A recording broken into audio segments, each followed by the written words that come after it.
경제 현안을 보다 쉽게 풀어보는 경제 읽기 시간입니다. 오늘도 다양한 경제 이슈들 김대호 경제학 박사와 함께 짚어보겠습니다. 어서 오세요. 네, 반갑습니다. 예, 이번 주 금요일 한은 금통위 회의가 예정이 돼 있습니다. 최대 관심사는 역시 한은이 금리를 낮출 것인가일 텐데 지금 소비자 물가 상승률도 1%대까지 떨어졌겠다. 금리 인하에 대한 기대감이 점점 더 불어나고 있죠.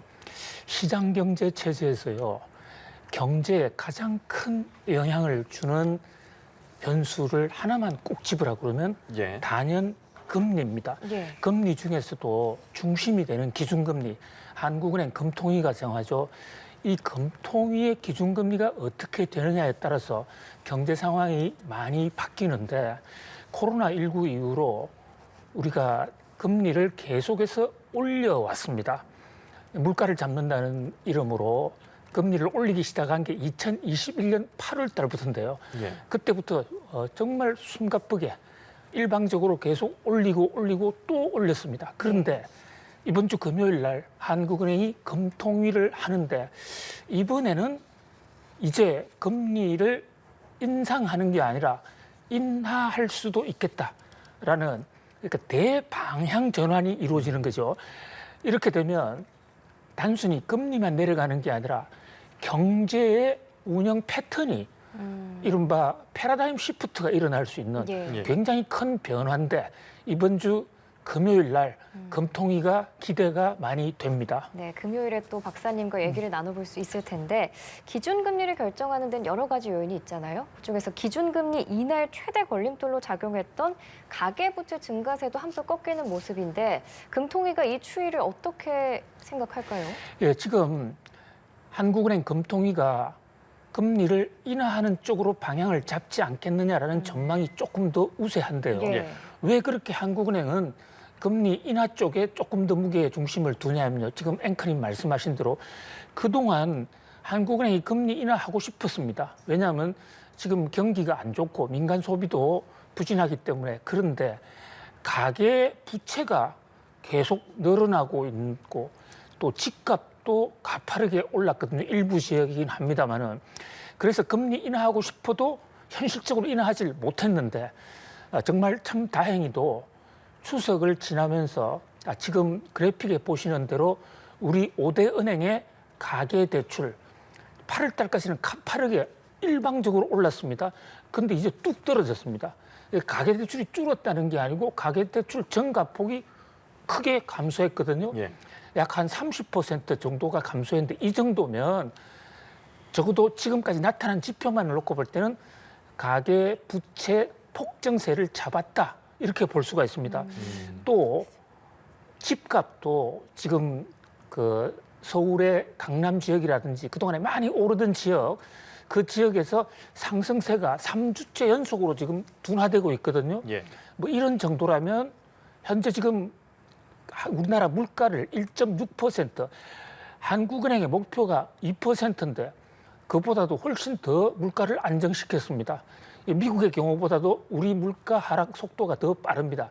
물가도 떨어졌다는 얘기가 아니고 상승 속도가 줄었다는 얘기인데 1.6 정도 되면 금리를 충분히 내릴 수 있다 이렇게 볼 수가 있습니다. 그런데 다만 한 가지 문제는 지금 부동산 가격이 안정되고 있고 예. 가계 부채가 줄어드는 것이 혹시 추석 때 있었던 그 계절적 요인, 추석 때 사람들이 대출도 안 하고 또 집도 사지 팔고 하지 않기 때문에 혹시 수요가 잠복해 있는 것이 아닌가 이런 어떤 걱정이 하나 있어요. 예. 그다음에 부동산 시세 관련 경우에는 이 부동산 시세에서 가장 중요한 역할을 하는 게 금리이기 때문에 혹시 한국은행이 금리를 내리기 시작하면 이제 드디어 부동산 투자를 할 수 있는 시대가 왔다. 이래서 너도 나도 부동산 투자에 나선다면 또 집값이 올라갈 수 있거든요. 예. 그래서 이것이 통화 팽창이나 부동산 가격 상승에 대한 신호가 될 수도 있다. 그런 점에서 여전히 한국은행은 지금 아직도 최종 결론은 내리지 못하고 좌고우면 고민을 하고 있고 일부에서는 이번 달에는 그냥 금리 동결하고 11월 달 가서 보자. 하는 그런 전문가 세력들도 만만치가 않습니다. 예. 그렇기 때문에 그런 리스크를 안고서라도 금리를 낮출 만한 가치가 있는지, 금리를 낮추면 경기 회복 효과가 바로 나타날까요? 예, 지금 그 우리 사회 일각에서 특히 영세 자영업자들의 지금 경영난 상당히 심각합니다. 예. 또 그동안에 코로나 때 대출도 늘어났는데 이게 금리까지 높아지면서 갚아야 될 이자가 많은 상황이에요. 이런 상황에서 금리를 내려주면 한국은행이 기준금리를 내리면요. 그것은 한국은행이 만약 내린다면 0.25%포인트 내릴 거예요. 그런데 당장에는 이것이 전 금융시장의 0.25% 정도의 인하 효과가 있지만은 이게 미국의 금리 인하하고 지금 맞물리게 되면 시중의 실세금리, 회사채 금리 같은 경우에는 더 내려갈 수도 있거든요. 그런 면에서 그 시중에 많은 자금을 관리하는 수요 공급에서 이제 피벗이라고 해서 완전히 방향 전환이 왔구나. 예. 그런 면에서 통화가 경색이 상당히 완화될 수도 있습니다. 특히 미국이 변수인데요. 미국은 9월 달에 이미 0.5%포인트 빅컷을 하지 않았습니까? 그러니까 미국이 빅컷을 했기 때문에 우리가 0.25 정도 내려도 환율에 영향을 안 줄 수가 있어요. 그런 면에서 금리 인하 조건은 그 어느 때보다 높다고 볼 수 있습니다. 다만 미국의 경우에도 지금 그동안에 9월 달에 금리 인하 빅컷한 게 너무 많이 했다. 그래서 실수한 거 아니냐 이런 지적이 나오고 있기 때문에 네. 그것도 또 우리가 한국은행이 결단을 내리는데 조금 변수가 될 것 같은데 그럼에도 불구하고 금리 인하는 대세고 10월이냐 11월이냐 그 한 달 차이만 정책 선택이 남았다 이렇게 볼 수 있겠습니다. 네, 지금 미국 금리 얘기도 하셔서 미국 경제 얘기로 좀 넘어가 보면 미국 노동시장의 예상보다 훨씬 견조한 걸로 나타나면서 경기가 가라앉지 않는 무착륙 가능성이 부상하고 있는데 뭐 연착륙도 아니고 경착륙도 아닌 이 무착륙이 발생하면 경제에는 어떤 영향을 주는 거예요? 그렇습니다. 지금 핵심적인 포인트를 지적해 주셨는데요. 사실 지금 우리나라 금리 인하보다도 전 세계에 영향을 훨씬 더 크게 주는 것은 미국의 금리 인하입니다. 예. 9월 달에 빅컷을 함으로써 완전히 방향 전환, 피벗을 했죠. 그런데 자, 금리를 이렇게 내리는 것은 경기가 좀 안 좋기 때문에 선제적으로 경기 안 좋은 걸 막아보자 해서 빅컷까지 했는데 금리 인하 이후에 새로 나온 통계들을 보니까 특히 지난 주말에 나온 고용 보고서 신규 일자리가 무려 25만 개나 증가했고 예. 또 실업률도요 한때 4.3으로 굉장히 높았는데 이게 실업률이 떨어졌습니다. 예. 실업률이 떨어졌다는 것은 고용 사정이 좋다지는 거거든요. 그러니까 이렇게 고용 사정이 좋다 이것은 그동안에 저희들이 소프트 랜딩 경제가 조금씩 질서 있게 좀 내려가서 충전하고 다시 올라오자 이것을 연착륙이라고 그러는데 이제는 연착륙도 하지 않고 무착륙이다. 예. 하늘에 계속 공중에 떠 있을 수 있다. 이런 기대감 때문에 뉴욕 증시 주가가 굉장히 크게 올랐습니다.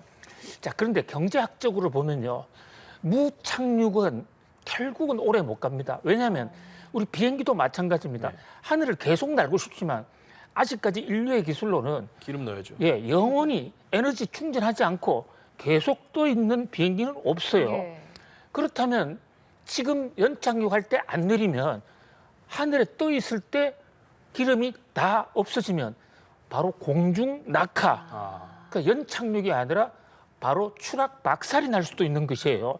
그런 면에서 저는 뭐 또 경제학자들은 무랜딩, 노랜딩은 결코 좋지 않다. 서서히 좀 더 속도를 낮추더라도 연착륙을 하는 게 좋다 이러고요. 오히려 또 미국 일각에서는 금리를 너무 많이 낮춘 거 아니냐 한꺼번에. 그렇다 보면 또 물가가 올라갈 수도 있습니다. 지금 물가는 국제 유가 때문에 물가를 많이 잡고는 있는데 다시 중동 전면전 같은 게 터진다면 다시 폭발할 수 있는데 거기에 미국의 빅컷 금리 인하가 불을 지를 수도 있다. 그래서 완전히 지금 금리 상황이 끝나도 끝난 것은 아니다. 마지막까지 중동 사태까지 함께 좀 지켜볼 필요가 있겠습니다. 예, 미국 경제 상황 얘기하면서 물가 얘기도 해주셨는데 안 그래도 지금 물가 상황이 좋지 않잖아요. 한국소비자원에 따르면 생필품 약 300개 중에서 62.3%의 품목이 가격이 올랐다고 하거든요. 우선 어떤 게 그렇게 많이 올랐습니까? 예, 우리 전체적인 물가 상황은요. 선진국 중에서 다른 어떤 나라보다 물가 관리를 잘했습니다. 그래서 CPI, 소비자 물가 지수인데요. 전체 평균으로 보면 1.6밖에 오르지 않았습니다. 예. 목표를 충분히 초과 달성했다. 이렇게 볼 수가 있는데 문제는 그 내부 항목입니다. 물가를 좌우하는 것은 모든 상품들을 다 이게 가중평균하는데 그 중에서도 일반 그 생계에 직접적인 영향을 주는 생필품이라는 게 있어요. 예. 생필품이라는 것은 생활을 유지해 나가는데 없으면 안 되는 거. 이를테면 비누라든지 예. 뭐 섬유 유연제 이게 빨래를 안 하고 살 수는 없으니까. 예. 그다음에 특히 더 중요한 것은 수산물하고 채소류거든요. 예. 이거 안 먹고 살 수는 없지 않습니까? 그렇죠.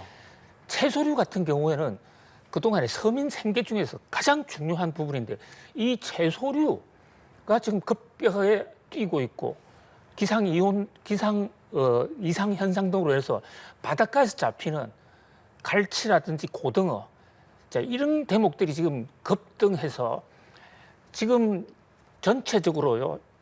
최근 1년치를 보면 가장 많이 오른 품목이 고등어 생물입니다. 그러니까 생물, 살아있는 고등어가 71.8%나 올랐습니다. 예. 갈치 43.1%, 냉동 오징어도 61% 이렇게 오르다 보니까 수산물로 단백질 좀 보충해 보려고 하면 가게에 굉장한 충격이 되는 것이고 네. 이것은 한국은행도 어쩔 수가 없는 게 지금 기상이온, 폭염 이런 것 때문에 야기된 상황이거든요. 그런 면에서 이제는 물가 관리를 위해서 금리를 올렸다 내렸다 하는 것도 물론 중요하지만 그에 못지않게 기상이변에 대해서 선제적으로 대응하는 그런 전 부처적인 그런 노력이 좀 필요할 것으로 보여집니다. 네, 문제는 앞으로의 생필품 물가 전망도 밝지 않다는 건데 지금 중동 악재까지 겹치면서 유가가 치솟고 있잖아요. 그럼 물가 불안은 언제쯤 잡을 수 있을까요? 예, 생필품 물가의 경우는요. 이게 그 소비자들이 특히 서민들이 지금 안 먹으면 안 되는, 지금 사용하지 않으면 안 되는 그런 급박성이 있습니다. 따라서 텔레비전이라든지 예. 자동차라든지 이런 내구재 같은 것은 물가가 오르면 올해 사지 말자.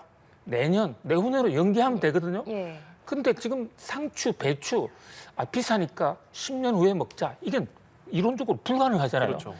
그러다 보니까 이 가격을 결정하는 가격 결정 파워면에서 유통업계가 훨씬 더 큰 힘을 쥐고 있다고 볼 수가 있는 것입니다. 그리고 올려도 따라갈 수밖에 없는 상황.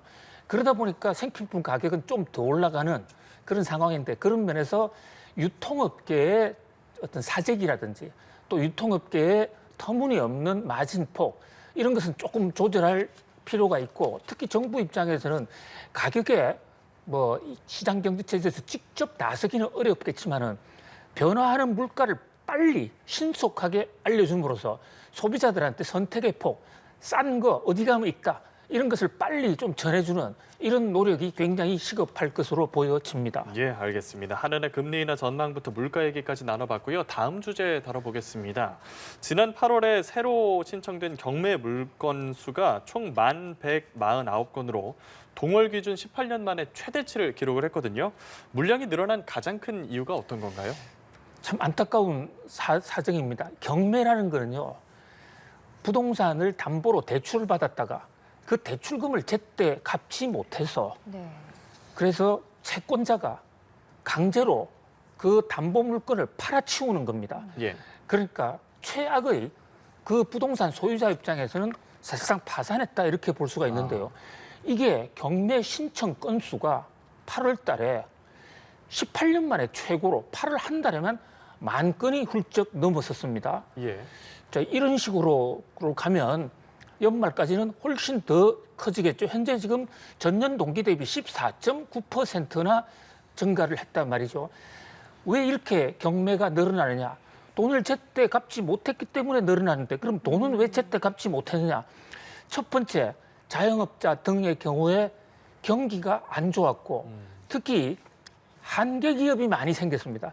경제 상황이 바뀌다 보니까 어떤 경기가 나빠져 있는 업체들에서 부도가 많이 일어났고 거기다가 전세 사기가 많이 생겨서 관련 물건들이 경매에 나왔고 거기다가 또 하나가 금리가 인상되다 보니까 과거에 빌릴 때보다도 지금 갚고 있는 상황에서 훨씬 더 많은 이자 비용을 내야 했었거든요. 네. 그러니까 이 갚는 사람의 입장에서는 여러 가지 악재가 겹쳤다. 이렇게 볼 수가 있는 것이죠. 바로 이 대목은 우리 경제의 가장 아픈 골이고 바로 이런 점 때문에도 한국은행이 금리 인하를 조금이라도 좀 서두르려고 하는 그런 세력이 있다. 이렇게 볼 수 있습니다. 지금 같은 추세면 올해 신규 경매 신청 건수가 12만 건을 넘어설 수 있다는 전망도 나오는데 이게 경매를 신청한다고 해서 물건이 다 팔리는 것도 아니잖아요. 그렇습니다. 지금 한 달에 10,000건이 됐으니까요. 단순 계산해 보면 한 달에 10,000건씩이면 1년이 12달이니까 12만 건 예. 되는 거죠. 근데 이게요, 12만 건이라는 숫자가 굉장히 중요한 의미가 있습니다. 우리가 IMF 때 사실 단군 이래 최악의 부도 상황이라는 그 당시에 연간 경매 신청 건수가 12만 건이었습니다. 그렇게 지금 부동산 경매 사정은 그때 정도로 지금 안 좋다. 네. 그런데 다른 경제는 지금 좋기 때문에요. 그럼 상대적으로 어떤 이 빈익빈 부익부 그러니까 차이가 훨씬 더 많이 벌어지고 있다 이렇게 네. 되는데 지금 잘 지적해 주신 대로 부동산 경기가 아직까지도 본격이 살아나지도 않았기 때문에 경매 넘어가면 살 사람이 없다. 살 사람이 없으면 그 경매 가격이 30%씩 뚝뚝 떨어집니다. 예. 그러면 결국은 그 집을 넘긴 사람, 돈을 갚지 못해서 집을 넘긴 사람은 그 집을 팔아도 회수할 수 있는 돈이 점점 더 줄어들어서 파산한 사람들의 타격이 훨씬 더 클 수 있다. 이런 면에서 우리 경제의 아픈 골이 저 경매 건수는 관련자들은 물론이고 우리 사회가 같이 관심을 갖고 좀 지켜볼 필요가 있겠습니다. 알겠습니다. 말씀 여기까지 들어보겠습니다. 김대호 경제학 박사와 함께했습니다. 고맙습니다. 감사합니다.